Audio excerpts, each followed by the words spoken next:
दोस्तों, अभी तक हमने यही सुना था कि भगीरथ के प्रयासों से गंगा जी पृथ्वी पर अवतरित हुई थीं, परंतु यह कई राजाओं का प्रयास था। तो आज हम जानें कि पृथ्वी पर गंगा कैसे अवतरित हुई। इसकी भी ग्रंथों में एक कथा है। राजा मानधाता के पुत्र सगर एक चक्रवर्ती सम्राट हुए। एक बार उन्होंने एक यज्ञ किया। उनका घोड़ा देवराज इंद्र ने छिपा लिया, क्योंकि उसे डर था कि कहीं राजा मेरा इंद्रासन न ले लें, और छिपाकर उसे कपिल मुनि के आश्रम में बांध दिया। अब सगर के पुत्र घोड़े को ढूंढते ढूंढते कपिल मुनि के आश्रम में पहुंचे तो उन्होंने अपना घोड़ा पहचान लिया और समझे कि मुनि ने ही घोड़े को छिपाया है और अब युद्ध के डर से भजन का सहारा ले रहा है। यही चोर है, ऐसा कहते हुए वे ऋषि को मारने के लिए दौड़े, परंतु सभी सगर पुत्र कपिल मुनि की तेजाग्नि में जलकर भस्म हो गए। जब यह समाचार सम्राट सगर के पास पहुंचा तो उन्होंने अपने पौत्र अंशुमान को कपिल मुनि के पास भेजा। अंशुमान ने कपिल मुनि की कई प्रकार से स्तुति की और अपने चाचाओं के उद्धार की प्रार्थना की। कपिल मुनि ने कहा, इनका उद्धार गंगा जल से ही हो सकता है। यदि गंगा जी पृथ्वी लोक पर पधारें तभी ऐसा संभव है।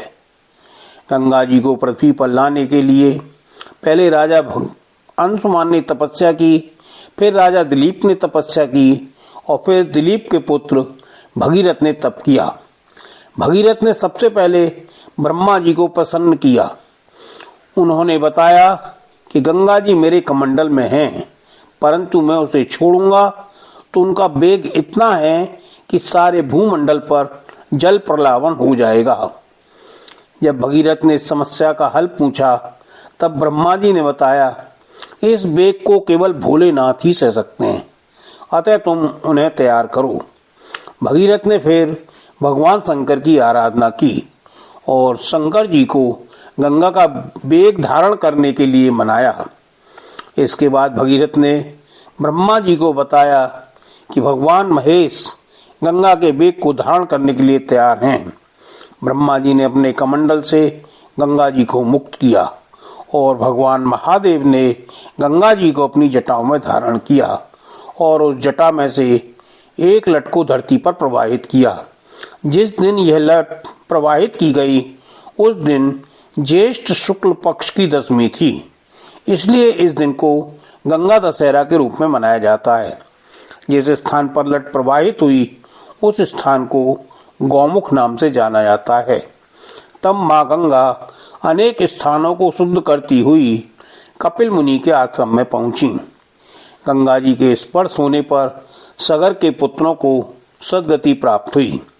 आज भी यह स्थान पश्चिम बंगाल के गंगा सागर नामक स्थान पर है।